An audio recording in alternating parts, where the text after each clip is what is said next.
नमस्कार। पिछली क्लास में हमने एनसीईआरटी का चैप्टर 2 किया था, खाद्यान्न संग्रह, भोजन उत्पादन, आखेट, ये चीज़ें देखी थी और उसी बहाने आरंभिक मानव का इतिहास देखा था।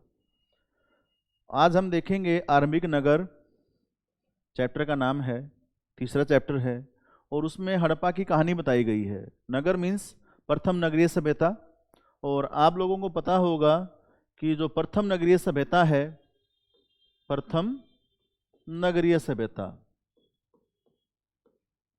वो आपका पहले ही चैप्टर में बताया था आपको कि सिंधु घाटी क्षेत्र में फैली, 4700 वर्ष पूर्व फैली, और वो थी आपका हड़प्पा सभ्यता, सिंधु सभ्यता। हड़प्पा सभ्यता क्यों कहा गया? क्योंकि हड़प्पा नामक स्थान पर सबसे पहली बार इसकी खुदाई हुई। इसके जो पुरातात्विक अवशेष हैं वो हड़प्पा पे मिले। अब हम देखते हैं कि 150 साल पहले जब पंजाब में पहली बार रेलवे लाइन बिछाई जा रही थी, भारत में आपको पता है कि 1853 में रेलवे लाइन आपका बिछानी आरंभ कर दी गई थी। जब हम आधुनिक भारत पढ़ेंगे तो उसका वास्तविक उद्देश्य भी देखेंगे कि किस प्रकार शोषण के लिए, आर्थिक दोहन के लिए, आपका कच्चे माल और तैयार माल के एक्सपोर्ट इंपोर्ट के लिए वो चीज़ें यानी कि रेलवे आरंभ की गई थी।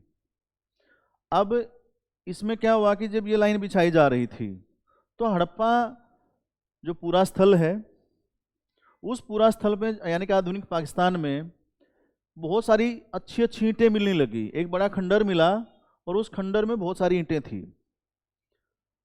अब जब खंडर में ईंटें मिली तो वहाँ के जो लोग थे उसको उखाड़ उखाड़ के ले जाने लग गए। फ्री की मिल जाए तो हम कहाँ रुकते हैं, कहीं मिल जाए, वो फ्री की मिल रही थी और अच्छी पकी हुई ईंटें थी। आप देखिए इतनी पुरानी सभ्यता और उसकी ईंटें 150 साल पहले तक आपका जो है अच्छी आपका अवस्था में थी। मतलब अब वहां से जब ईंटें उखाड़ के ले जाने लगे, वो खंडर से आपका लंबी रेलवे लाइन बिछा दी, इतनी ईंटें थी मतलब, और अब भी बची हुई हैं। तो सबसे पहले ये हड़प्पा सभ्यता उसी समय अस्तित्व में आई। मतलब अब हम जरा इसको देखेंगे कि जो हड़प्पा सभ्यता है ये कब अस्तित्व में आई, ठीक है, कैसे अस्तित्व में आई, कब आई, कैसे आई। पहले चैप्टर का नाम था कब, कहाँ, क्यों, कैसे।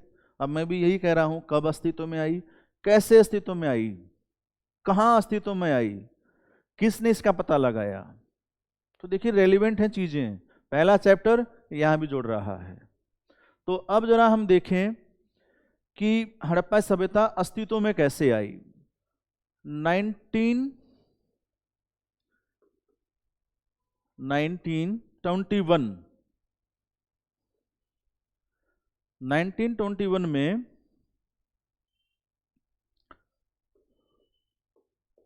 1921 में ये सभ्यता अस्तित्व में आती है। 1921 में कहां पर आई? हड़प्पा में आई। हड़प्पा कहां है? पाकिस्तान में है। दूसरा हम देखेंगे कि इसको अस्तित्व में लाया कौन। तो कहा जाता है मार्शल महोदय, आर्कियोलॉजिकल सर्वे ऑफ इंडिया, उसके अध्यक्ष थे मार्शल महोदय। और इनके समय में Dayaram Sahni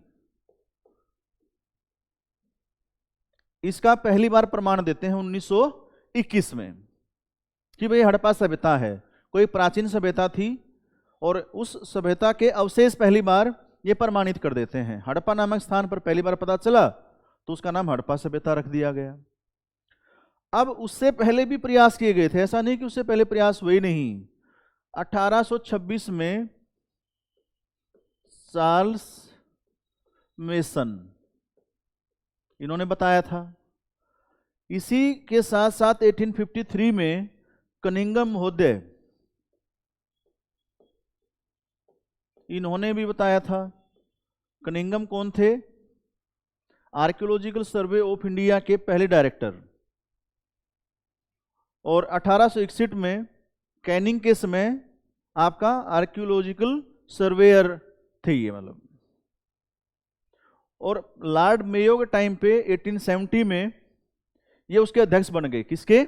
archaeological survey of India के, ASI के, जो पुरातत्वविद से संबंधित कार्यों को पूरा करती है, उसमें हेल्प करती है, अन्वेषण करती है पुरास्थलों की। तो कनिंघम महोदय का पता चला आपको कौन थे। इसके बाद में आपका फ्लीट महोदय, फ्लीट महोदय हैं 1912 में। 1912 में आपका फ्लीट महोदय, इन्होंने भी आपका हड़प्पा सभ्यता के बारे में बताया। तो 3 लोग हुए जिन्होंने पहली बार बताया जरूर, परंतु सही ढंग से उन तथ्यों को प्रस्तुत नहीं कर सके। दयाराम साहनी स्पष्टतः ये बता देते हैं कि भी हड़प्पा सभ्यता है, कोई प्राचीन सभ्यता है, और उसका अन्वेषण आरंभ हो जाता है। अन्वेषण के साथ ही एक चीज और आ जाती है। ये जो दौर है, आपको देखेंगे कि कौन सा दौर है जब इसकी खोज हुई है और किसके समय हुई है। तो आपका खोज हुई है 1921 में। किसके समय हुई है? मार्शल के समय में। और मार्शल ही इसका नाम जो है सिंधु सभ्यता भी रखते हैं। मार्शल इसका नाम क्या रख देते हैं? सिंधु सभ्यता। आप इतिहास की जो लेखन परंपरा है, उसमें एक लेखन परंपरा है पाश्चात्य जो विचारक हैं, जो इतिहासकार हैं, उनकी। पाश्चात्य विचारक जो हैं आपका भारतीय इतिहास को हमेशा पतनशील बताते हैं। तो पतनशील बताते हैं तो नेचुरल सी बात है कि जब ये नई सभ्यता आरंभ हुई है, और इतिहास में पहले अंग्रेज ये बता चुके हैं कि भारत में ऐसी कोई सभ्यता थी ही नहीं, भारत एक पिछड़ा हुआ एरिया था, बार्बरिक नेचर के लोग रहते थे, हमेशा युद्धों में ही उलझे रहते थे। तो युद्ध में उलझे रहने के कारण उनके पास समय कहाँ था एक नगरीय सभ्यता का विकास कर पाए। इसलिए क्या हुआ, जब यह सभ्यता खोजी गई तो कुछ लोग, यानी कि कुछ कौन, गार्डन चाइल्ड, मार्टिन व्हीलर,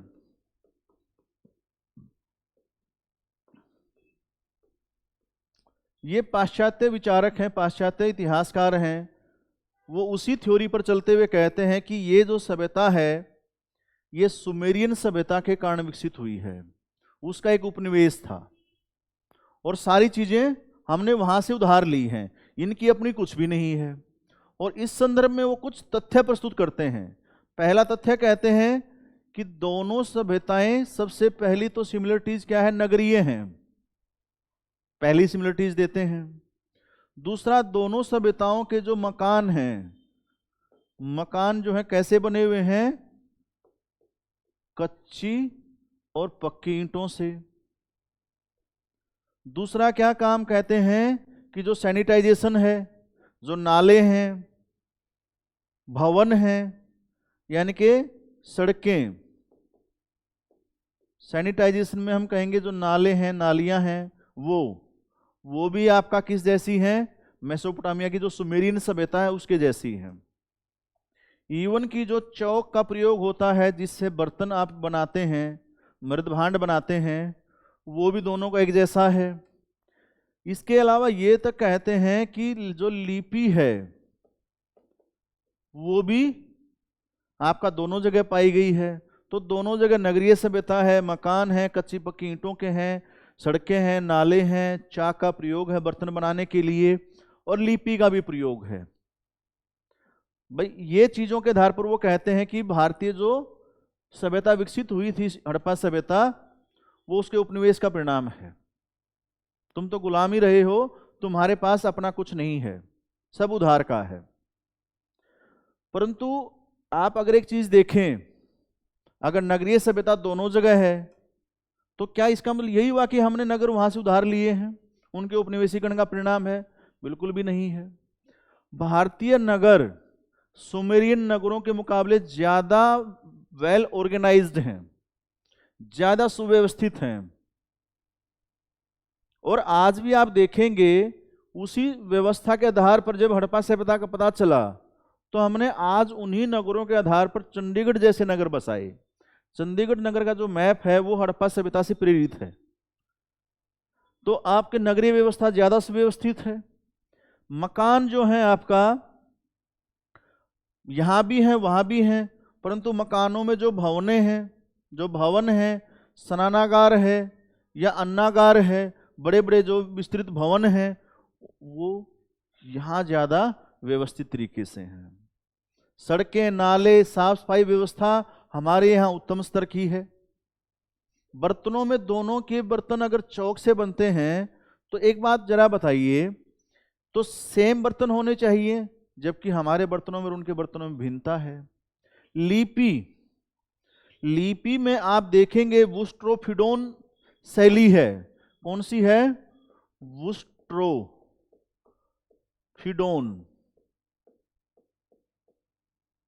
वुस्ट्रोफिडोन शैली की लिपि लिखी गई है।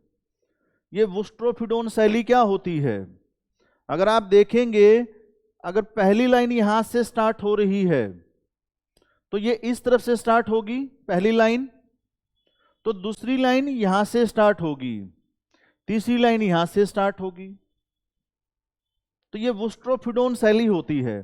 पहली लाइन यहां से, दूसरी यहां से, तीसरी यहां से। तो पहली का जहां अंत हो रहा है, दूसरी का वहां से आरंभ हो रहा है, दूसरी का जहां अंत हो रहा है, तीसरी का वहां से आरंभ हो रहा है। तो ये वुस्ट्रोफिडोन जो शैली की लिपि है वो है हमारे यहाँ। दूसरा, हमारी जो लिपि है उसमें 450 के राउंड अबाउट वर्ड्स हैं और वहां कितने हैं? 900। ये बिल्कुल एकदम मेजर डिफरेंस है। तीसरा जो है, हमारी जो लिपि है वो कैसी है? पिक्टोग्राफिक। पिक्टोग्राफिक मीन्स भाव चित्रात्मक, भावों को ज्यादा उकेरा गया है। जो शरीर के हाव भाव हैं, भाव भंगिमाएं हैं, उनको ज्यादा उकेरा गया है। तो ये चीजें आप देखेंगे कि मेजर डिफरेंस है। तो ये डिफरेंस है, तो इसका मतलब है कि भारतीय सभ्यता जो हड़प्पन सभ्यता है वो उस औपनिवेशीकरण का परिणाम नहीं है जैसा कि ये लोग कहते हैं। ये लोग पूर्वाग्रहों से ग्रस्त होकर के और ब्रिटिश साम्राज्य की वैधता के लिए, ब्रिटिश लूट को वैधता प्रदान करने के लिए जो विचारधारा गढ़ी गई थी, उसी विचारधारा से पोषित होकर के ऐसा कह रहे हैं, जो कि सरासर गलत है। दूसरी बात, तो ये सभ्यता विकसित कैसे हुई? फिर एक प्रश्न ये भी उठता है। डिफरेंस तो आ गया, इसमें कोई दो राय नहीं, परंतु ये सभ्यता विकसित कैसे हुई फिर? तो हम कहते हैं कि ये जो हमारा हड़प्पन सभ्यता है, इसको हमने कहा कि ये आदि इतिहास है, प्रोटो हिस्ट्री है। आदि इतिहास मतलब लिपि तो है पर पढ़ी नहीं गई है। आदि इतिहास के साथ साथ हम कहते हैं धातु काल का आरंभ है। धातु काल भी आरंभ हो रहा है। तो धातु काल का आरंभ है और प्रोटो हिस्ट्री है, मतलब नए युग की तरफ जा रहे हैं। तो धातु काल में अगर हम देखें तो सर्वप्रथम तांबा, हड़प्पन सभ्यता में भी तांबे का प्रयोग मिलता है। फिर कांस्य, हड़प्पन सभ्यता का एक नाम कांस्य सभ्यता भी है। और फिर उसके बाद आगे चल करके विकास के क्रम में हमें बाद में लोहा मिलता है। तो ये धातुओं का प्रयोग इस प्रकार किया गया। परंतु हमने इससे पहले जब पाषाण काल पढ़ा, तो पाषाण काल के अंत के बाद अगर हम देखें तो एक अवस्था आती है ताम्र पाषाणिक काल। ताम्र पाषाणिक काल यानी कि तांबे का भी प्रयोग, जैसा यहां लिखा हुआ है, प्लस में प्रस्तर यानी कि पत्थर जो है आपका, उपकरणों का भी प्रयोग। पहले तो नवपाषाण काल में क्या चलाया रहा थे? पत्थरों का तो प्रयोग चला रहा था। अब पत्थरों का प्रयोग एकदम से बंद तो नहीं हो सकता। आप देखेंगे जो पत्थरों का प्रयोग है वो प्राक हड़प्पा में भी नजर आता है और हड़प्पन एज में भी नजर आता है और उत्तर हड़प्पा में भी नजर आता है। तो तीनों समय ये चीजें नजर आती हैं, ताम्र भी नजर आता है और पाषाण भी नजर आता है, तो दोनों के उपकरण मिक्स नजर आते हैं। तो क्या फिर ये ताम्र पाषाणिक जो अवस्था थी, इसी अवस्था का जो विकास था, इसी अवस्था के विकास के बाद हम देखेंगे कि क्या हड़प्पन सभ्यता का विकास हुआ।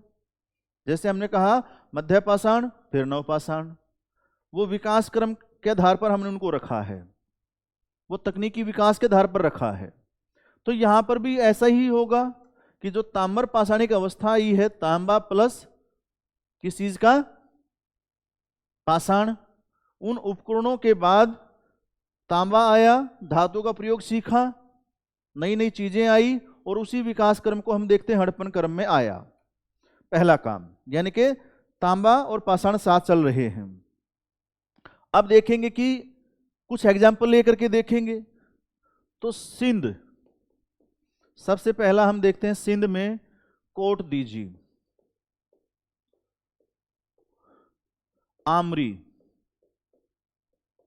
ये दो उदाहरण हैं आपका सिंध के, कोट दीजी है और आमरी है। अगर आप कोट दीजी को देखेंगे तो कोट दीजी में सुनियोजित भवन मिलते हैं, नालियां मिलती हैं, सड़कें मिलती हैं, और यही तो चीजें आप देखेंगे। हालांकि पर ये ग्रामीण है आपका, ये ध्यान रखिएगा, ये ग्रामीण सभ्यता की बातचीत हम कर रहे हैं। कोट दीजी जो है आपका ग्रामीण सभ्यता थी, परंतु उसमें सुनियोजित भवन, नालियां, सड़कें और आपका ग्रामीण व्यवस्था थी, परंतु उत्तम स्तर की थी, यानी कि ग्राम से वो शहर की तरफ धीरे धीरे विकसित हो रही थी। तो इसी प्रकार से हम आगे देखते हैं कि हड़प्पन काल में ये आपका क्या बन गई, नगर बन गए, और हम कहते हैं कि हड़प्पन नगरीय सभ्यता है। तो इसका मतलब ये देसी सभ्यता है, इसका विकास यही हुआ है। कोट दीजी इसका एक उदाहरण है। दूसरा आप देखेंगे कोट दीजी के साथ साथ बनावली, कहां पर है, फतेहाबाद हरियाणा में। किस नदी पर है, किस नदी के मुहाने पर है, तो वो है आपका रंगोई, रंगोई नदी के मुहाने पर है भाई। तो बनावली आप देखेंगे ताम्र पाषाणिक काल की है, और ताम्र पाषाणिक काल की होने के कारण बनावली में आपको क्या मिला, हल की आकृति मिलती है। कब, हड़प्पन अवस्था में। तो इसका मतलब क्या हुआ, ये स्थान हड़प्पन काल में भी है, प्राक हड़प्पा में भी है, ताम्र पाषाणिक में भी है। तो इसका मतलब सीधा सा है कि इन्हीं के विकास क्रम के बाद आप हड़प्पन सभ्यता को देख पाते हैं, तो यहीं से डेवलप हुई। उसके बाद आप देखेंगे कालीबंगा, कहां है कालीबंगा, राजस्थान में। कालीबंगा में भी आप प्राक हड़प्पन, हड़प्पन, उत्तर हड़प्पन और उससे पहले ताम्र पाषाणिक, तो ये अवस्था पाते हैं। तो इसका मतलब क्या हुआ कि यहाँ का जो विकास है हड़प्पन सभ्यता का, वो देसी है, यहीं से हुआ है। और उसके बाद आप देखेंगे कि जो खेती के प्रमाण मिलते हैं, खेती के जो प्रमाण मिलते हैं वो आपका मेहरगढ़ से सबसे पहले हमें मिलने प्राप्त हो जाते हैं। तो मेहरगढ़ से आप क्या अर्थ मानेंगे कि खेती से आपका धीरे धीरे जो उत्पादन होता था, उसका जो अतिरिक्त होता था, अधिशेष होता था, उसको बेचने के लिए मंडियों की आवश्यकता पड़ी होगी, और मंडियों से जो है धीरे धीरे छोटे छोटे नगर विकसित हुए होंगे, व्यापारिक प्रणाली विकसित हुई होगी, और उस व्यापारिक प्रणाली के विकास से हड़प्पा सभ्यता का विकास हुआ होगा। तो सिंपल सी बात है आपका कि हड़प्पा सभ्यता का जो विकास है वो देसी है।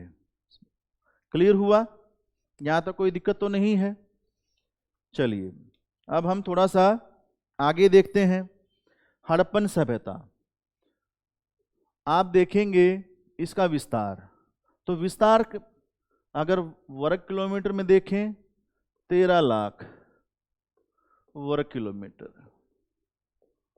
13 लाख वर्ग किलोमीटर में फैली हुई सभ्यता है।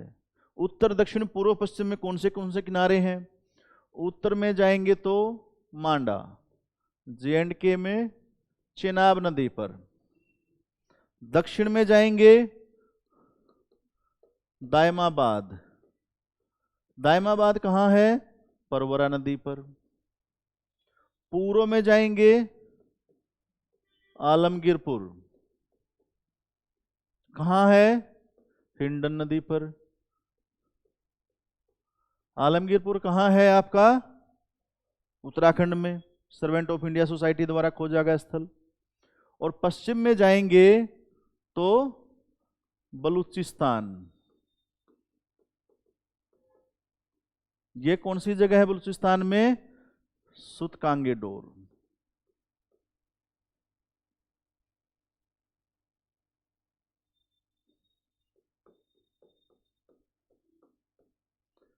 सुतकांगेडोर है आपका किस नदी पर? दासक नदी पर। तो दासक नदी पर ये हड़प्पा सभ्यता का बेसिकली विस्तार है उत्तर दक्षिण पूर्व पश्चिम में, लगभग 13 लाख वर्ग किलोमीटर में फैली हुई। और अगर इसके सबसे बड़े स्थलों की बातचीत करते हैं तो कुछ समय तक तो आपका मोहनजोदड़ो हड़प्पा इसके सबसे बड़े स्थल माने जाते थे, परंतु वर्तमान में जो रिसर्च हुआ है, जो खुदाई हो रही है, तो उसके आधार पर हम राखी गढ़ी कहां पर है? हरियाणा के हिसार में, वो सबसे बड़ा स्थल बन गया है जिसका आज भी अन्वेषण जारी है।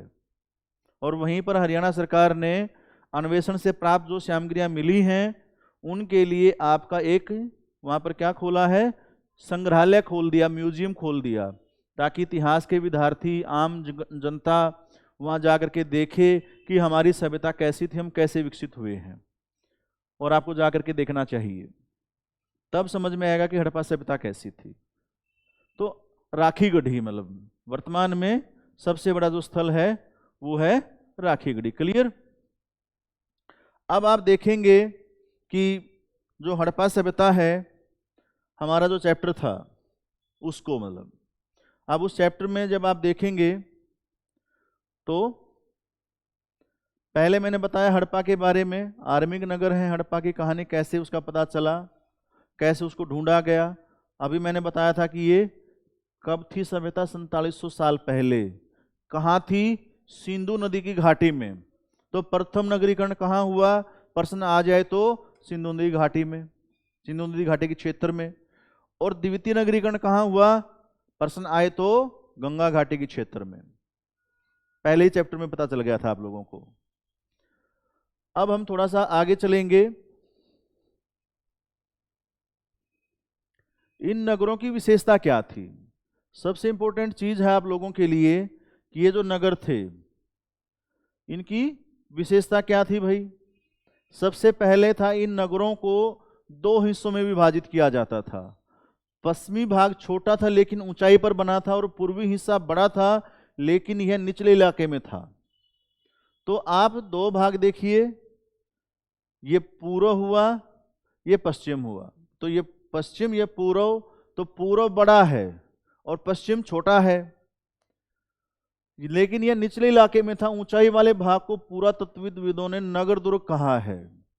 तो ऊंचाई वाला जो भाग था उसको क्या कहा है? दुर्ग। और इसको क्या कहा है? ये निचला नगर कहा है। फिर इसका मतलब अगर दुर्ग है तो वहां कौन रह सकता है? राजे महाराजे रहते होंगे, जो समाज में हायरार्की में ऊंचे होंगे, सामाजिक हायरार्की, आर्थिक हायरार्की, उसमें जो उच्च स्तर पर होंगे, अधिकारीगण होंगे, व्यापारीगण होंगे, जिनको सुरक्षा की ज्यादा आवश्यकता महसूस होती होगी, वो लोग यहाँ रहते होंगे। धनिक लोग, मतलब आपका अरिस्टोक्रेट, कुलीन लोग जो कहेंगे आप, वो लोग यहाँ रहते होंगे। निचला नगर कहाँ है? दोनों हिस्सों की 4 दीवारियां पक्की ईंटों से बनाई जाती थी, बट दोनों हिस्सों के और चारों 4 दीवारियां थी। वो पक्की ईंटों की बनाई जाती थी। जैसे आज हम चार दीवारी तो नहीं बनाते नगर के चारों ओर, हम एक काम करते हैं कि नगरों में जैसे हम कहेंगे कि कोई कॉलोनी है उस पर चारों ओर गेट लगा देंगे, एंट्रेंस के लिए और एग्जिट के लिए एक ही गेट होगा।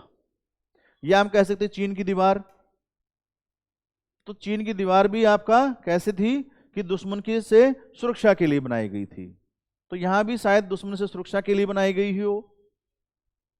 दीवार बनाने के लिए ईंटों की चिनाई इस प्रकार करते थे जिससे कि दीवार खूब मजबूत रहे। कुछ नगरों के नगर दुर्ग में कुछ खास इमारतें बनाई गई थी। मिसाल के तौर पर मोहनजोदड़ो में खास तालाब बनाया गया था। खास तालाब कहां पर बनाया गया था? मोहनजोदड़ो में। अगर आप इस खास तालाब को एक वर्ड देना चाहें तो स्नानागार। जैसे कुरुक्षेत्र में, ये किसी धार्मिक आपका प्रयोजन के लिए होगा। जैसे सूर्यग्रहण का मेला, आपका जब सूर्यग्रहण लगता है तो बहुत सारे लोग कुरुक्षेत्र में सरोवर में क्या करने जाते हैं? नहाने जाते हैं। ऐसा माना जाता है कि जो पाप किए हैं वो धो जाएंगे और पुण्य कमाएंगे। पाप करो ही मत, पुण्य ही करते रहो, अच्छी चीज है। पाप करके पुण्य क्यों कमा रहे हो? तो आप देखिए तालाब का उद्देश्य क्या होगा? स्नानागार। धार्मिक उद्देश्य का पर्पज रहा होगा।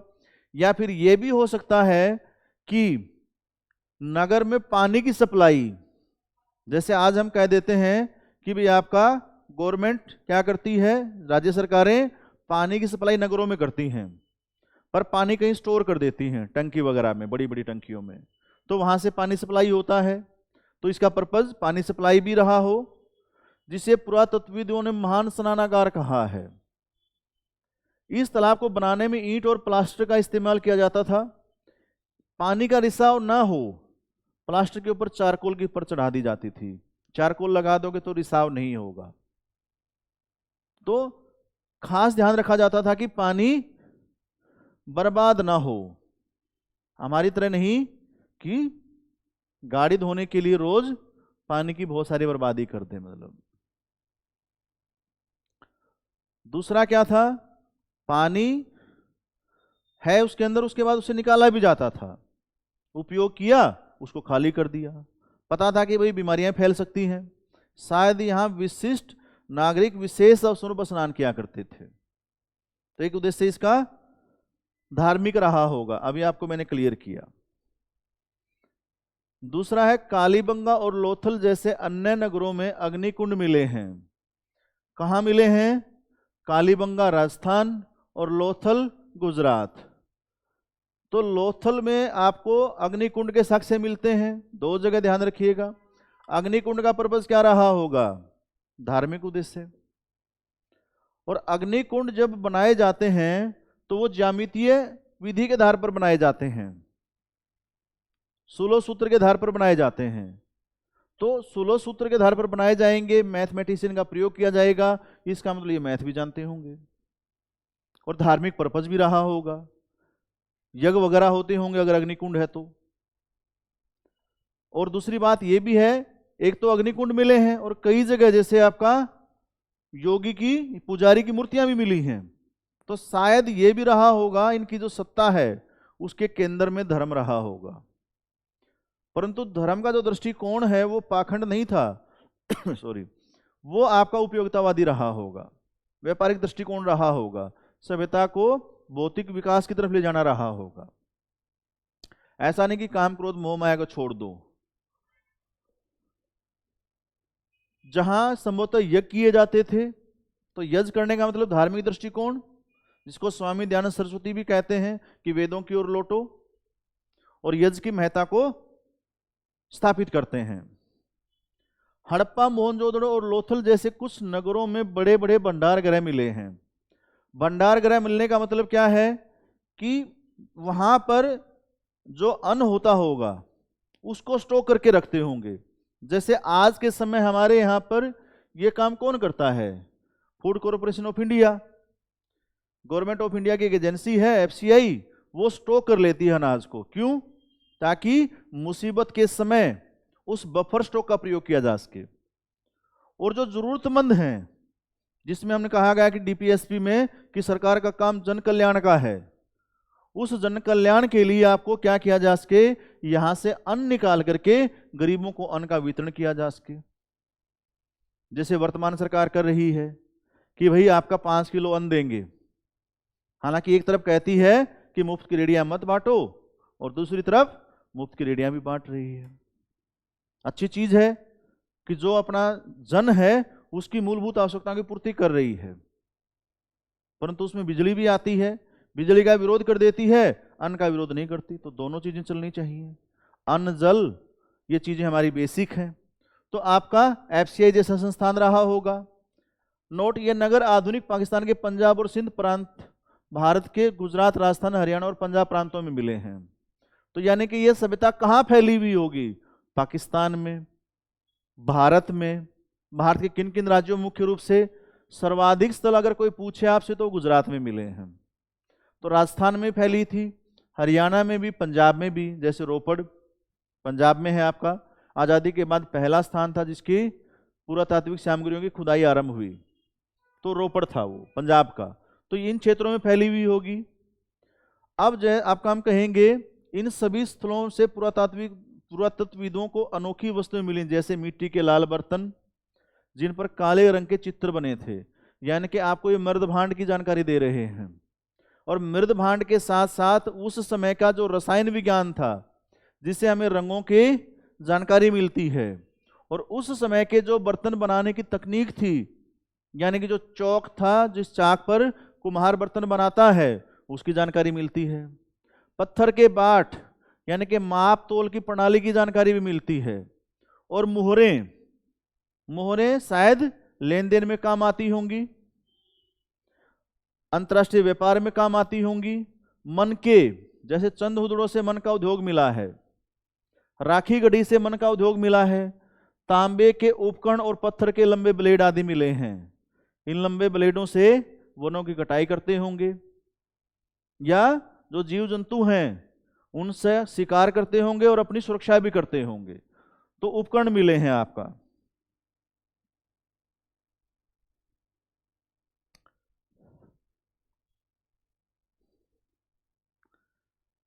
अब हम थोड़ा सा आगे आएंगे तो ये आपका क्षेत्र है, मोहनजोदड़ो है, ये इंडस रिवर है, ये उसकी सहायक नदियां हैं, ये धोलावीरा है, ये सुरकोटदा है, लोथल है।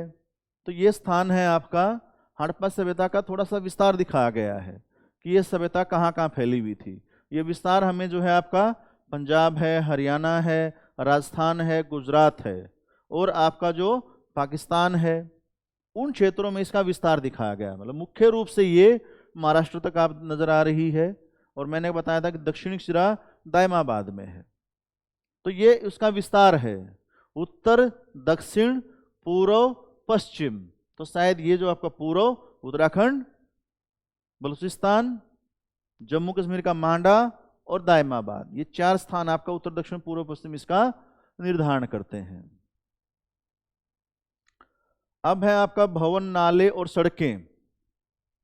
अगर हम इसको देखें तो जो हमारे भवन हैं, नाले हैं, सड़कें हैं, वो कैसे थे? इन नगरों के घर आमतौर पर 1 या 2 मंजिले होते थे। जैसे हमारे घर गांव में मुख्यतः आपका 1 या 2 मंजिले मिलेंगे मैक्सिमम। तो इसका मतलब क्या है? अगर हम ये कहते हैं कि ये सभ्यता पतनशील होगी, बिल्कुल भी नहीं है, ये कंटिन्यू रही है। इससे हमने बहुत कुछ सीखा है। उसी आधार पर हमने अपने घर भी गांव में 1 या 2 मंजिले बनाए हैं। घर के आंगन के चारों ओर कमरे बनाए जाते थे। ऐसा हमारे यहाँ भी मिलता है, घर का आंगन होता है और कमरे बने रहते हैं, बीच में आंगन होता है। बहुत सारे मकान ऐसे हैं।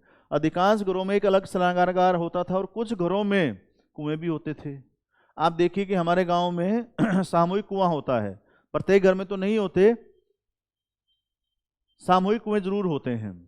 और स्नानागार लगभग आजकल अटैच होने लगे कमरों के साथ में। जब हमने आपका पाश्चात्य तकनीक को देखा, परंतु बहुत समय पहले तक, आज भी बहुत सारे गांवों में जाके देखेंगे तो एक ही स्नानागार मिलेगा। अटैच बहुत ही कम घरों में मिलेंगे, 2, 4, 5% में हुआ तो क्या हुआ। कई नगरों में ढके हुए नाले थे। नाले आज भी ढके रहते हैं, परंतु सफाई नहीं होती। यहाँ नाले ढके हुए थे ताकि महामारियां, जो मच्छरों से बीमारियां फैलती वो ना हो। दिल्ली जैसे शहर में खुले पड़े रहते नाले।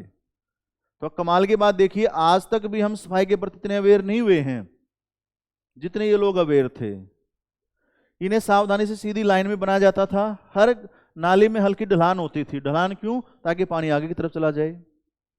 हमारे यहाँ क्या होता है, नाली बन रही है, उसने कहा, एक मकान वाले ने कहा कि नहीं, मेरे मकान के आगे से ऊंची उठेगी, मेरे यहाँ पानी नहीं आना चाहिए, या हम नाली बंद ही कर देते हैं मेरे मकान के आगे से कि पानी खड़ा रहता है। क्यों? क्योंकि आगे ऊंचाई पर है, नीचे नीचा है। तो हम तो दुश्मनी लगाए रहते हैं कि मैं देखूंगा तुझे भाई, तेरा पानी कैसे निकल जाता आगे, या नाली बंद ही कर देते हैं। कितने आपका नासमझ है कि हम पानी को आगे जाने नहीं देते, या अपने गेट के आगे से भी गुजरना पसंद नहीं करते। अक्सर घरों की नालियों को सड़कों की नालियों से जोड़ दिया जाता था। जैसे मेन होल में जाकर के पानी गिर गया सड़क की नाली में, अब आपका जो है वो पानी प्रॉपर जो है कहीं आपका स्टोरेज होता होगा, वहां जाकर के चला जाता था। नालों के ढके होने के कारण इन्हें जगह जगह पर मेन होल बनाए गए थे। जैसे आप देखते हैं मेन होल होते हैं, उनकी सफाई हो जाती है, जिनके जरिए इनकी देखभाल सफाई की जाती थी। घर, नाले और सड़कों का निर्माण योजनाबद्ध तरीके से किया जाता। पूरी प्लानिंग पूरी चंडीगढ़ की तरह। चंडीगढ़ में अगर आप जाके देखेंगे, किसी मकान का जो दरवाजा है, मुख्य दरवाजा जहां से हम घर में एंट्री करते हैं, मुख्य सड़क की ओर नहीं है। कारण कारण सिंपल सा है, पोल्यूशन। चाहे वो शोर प्रदूषण हो, यानी कि ध्वनि प्रदूषण, या फिर धुआं, धूल, मिट्टी, इनके कारण परेशानी हो। तो इनका जो मकान था वो चंडीगढ़ की तरह थे। किसी भी मकान का दरवाजा मेन रोड की तरफ नहीं खुलता चंडीगढ़ में। तो इतिहास हमें सिखाता है, चंडीगढ़ ने सीख लिया। हालांकि हमने नाम दे दिया कि विदेशी ने हमारा डिजाइन तैयार किया है, और विदेशी ने डिजाइन कैसा तैयार किया होगा? हड़प्पा सभ्यता को देख करके। ये तो हम भी कर सकते थे। ली कार्बूजियर का नाम दे दिया, इसी को देख के तैयार किया होगा। इन्हें सावधानी से आपका ये हो गया, सुनियोजित होता था।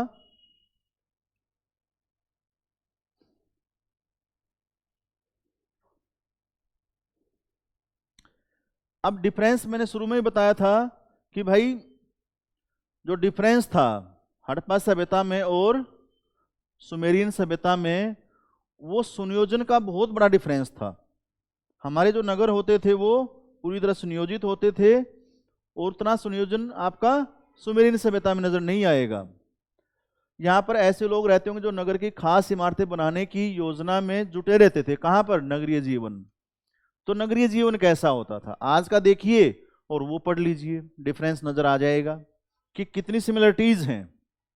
तो आपको ये नजर आएगा कि हड़प्पा सभ्यता की तारतम्यता अभी जारी है। संभवतः यहाँ के शासक थे, कहाँ थे? जो नगर में रहते थे, जो खास इमारतें थी नगर में। आज भी नगर की जो खास इमारतें होती हैं, जैसे हम कहेंगे कि कर्तव्य पथ, नाम बदल दिया, नाम बदलने से शायद विकास हो जाए। कर्तव्य पथ, कर्तव्य पूरे करते रहिए, अधिकार नहीं। मतलब फांसीवादी व्यवस्था की सबसे उत्तम व्यवस्था बात क्या होती है? वो कर्तव्यों पर ज्यादा जोर देता है, अधिकारों पर नहीं। तो आप समझ लीजिए कि कौन कर्तव्य पर ज्यादा जोर दे रहा है। तो कर्तव्य और अधिकार दोनों होने चाहिए, अकेले कर्तव्यों पर जोर मत दीजिए। राज्य के प्रति अगर हमारे कुछ कर्तव्य हैं तो हमारा राइट भी है, दोनों साथ चलेंगे, तभी जाकर के नागरिकों का विकास हो पाएगा। तो आपका यहां कौन रहता होगा? विशेष शासकगण के लोग रहते होंगे, जो विशेष इमारतें हैं, पैसे वाले रहते होंगे। आज हम देखते हैं कनॉट प्लेस के आसपास या कुछ एरियाज, हमेशा आपका हम कहते हैं कि वो तो पोश एरिया भाई, बहुत पैसे वाले लोग रहते होंगे। एक तरफ जोगियां हैं और एक तरफ एंटीला है। एंटीला में कौन रहेगा? एंटीला में वही रहेगा जो शासक वर्ग होगा, जैसे अंबानी। ये शासक लोगों को भेजकर दूर दूर से धातु, बहुमूल्य पत्थरों और अन्य उपयोगी चीजें मंगवाते थे। तो अगर आप देखें हड़प्पा में, तो हड़प्पा में भी आपका व्यापार होता था। व्यापार कहां से होता था? ईरान से, अफगानिस्तान से हम चांदी मंगाते थे। ईरान, अफगानिस्तान से हम क्या मंगाते थे? चांदी। तो ईरान, अफगानिस्तान, यहां से चांदी आती थी। दूसरा राजस्थान से तांबा, और दक्षिणी भारत से जैसे कर्नाटक वगैरह के जो राज्य हैं वहां से सोना आता होगा, क्योंकि वहां सोने के खाने आज भी हैं। तो आपका हड़प्पा सभ्यता की ध्यान रखिएगा कि ये इंटरकनेक्टेड था, नगरीय सभ्यता थी, आपस में जुड़ी हुई थी। दूसरा हम देखते हैं कि व्यापार की दृष्टि से 3 नाम आपको फेमस मिलेंगे। पहला मेलुहा, दूसरा दिलमुन और तीसरा मगन। तो आप देखेंगे क्या क्या नाम मैंने आपको बताए। मेलुहा आपका, दिलमुन और मगन। मेलुहा की जो पहचान की जाती है वो सिंध प्रदेश से की जाती है। सिंधु प्रदेश जो है आपका, सिंधु प्रदेश जो है आपका, उसकी पहचान किससे की जाती है मेलुहा की। मेलुहा मतलब सिंध प्रदेश। तो मेलुहा का मतलब हुआ कि आपका जो सिंध प्रदेश है। दिलमुन इसकी पहचान की जाती है बहरीन से, और मगन सिंध में मकरान तट। तो ये आपका 3 स्थान है। शायद जो दिलमुन था वो आपका बिचौलिए की भूमिका निभाता था। बहरीन जो है आपका बिचौलिए की भूमिका निभाता था। किससे बिचौलिए की भूमिका निभाता था? शायद वो बिचौलिए की भूमिका निभाता हो आपका, आगे चल करके हम देखते हैं मेसोपोटामिया सभ्यता से, यानी कि सुमेरियन सभ्यता से, इनसे भूमिका निभाता हो। दूसरा किससे भूमिका निभाता होगा? इजिप्ट से, मिस्र से। और तीसरा किससे भूमिका निभाता होगा? भूमध्य सागर में क्रीट द्वीप है, यानी कि यूनान। तो जो ग्रीक है उससे बीच की भूमिका निभाता होगा। तो भारत का जो व्यापार है, अगर आपसे प्रश्न पूछा जाए हड़प्पन सभ्यता में, हड़प्पा सभ्यता का व्यापार किस किस से था? बहरीन से था, सुमेरियन सभ्यता से था, इजिप्ट आपका जो सिविलाइजेशन था उससे था, क्रीट द्वीप से था, और एक जो है आपका तुर्कमेनिस्तान जो गणराज्य है, तुर्कमेनिया जो गणराज्य है, तुर्कमेनिस्तान से था। तो तुर्कमेनिस्तान तो भारत के, यानी कि हड़प्पा के कह सकते हैं आप, भारत की आरंभ है। तो हड़प्पा का सुमेरियन, मिस्र, क्रीट द्वीप यानी कि आपका यूनान, ग्रीक और तुर्कमेनिस्तान गणराज्य, मध्य एशिया, इनसे आपका व्यापारिक आदान प्रदान होता था। और उस व्यापारिक आदान प्रदान में अगर हम बिचौलिए की भूमिका कहते हैं तो वो बहरीन की थी। क्लियर हुआ कि आपका जो है किस प्रकार व्यापार होता था। इजिप्ट से व्यापार का जो प्रमाण है आपका, अगर आप कहेंगे कि इजिप्ट से व्यापार होता था, उसका क्या प्रूफ है? तो लोथल से आपका क्या मिला है? एक मम्मी की आकृति मिली है, और मम्मी जो है आपका वो मिस्र से संबंधित है। मम्मी की आकृति मिली है, गोरिल्ला की मृण मूर्ति मिली है, और वो सारी इजिप्ट से संबंधित है। अब आपका सुमेरिया से व्यापार होगा, उसका क्या प्रमाण है? तो उसका सिंपल सा प्रमाण है, लोथल से फारस की मुद्रा भी मिली है, और हमारी मुद्राएं भी जो है आपका सुमेरियन यानी कि मेसोपोटामिया सभ्यता से प्राप्त होती हैं। तो व्यापार का सीधा सीधा आपको क्लियर हुआ कि भाई व्यापार हमारा किन किन से होता था। क्लियर? अब आगे देखिए,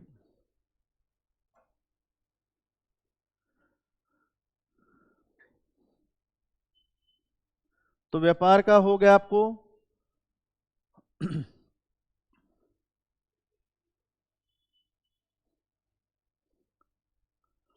तो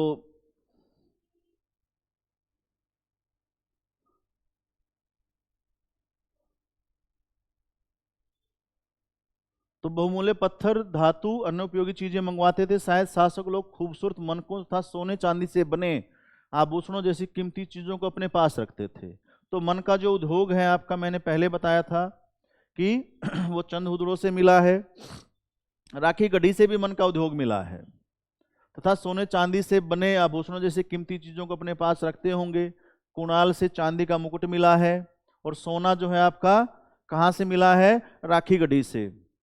तो सोने का जो प्रमाण है वो राखी गढ़ी से स्पष्ट हो चुका है कि भाई यहां आपका सोना मिलता होगा।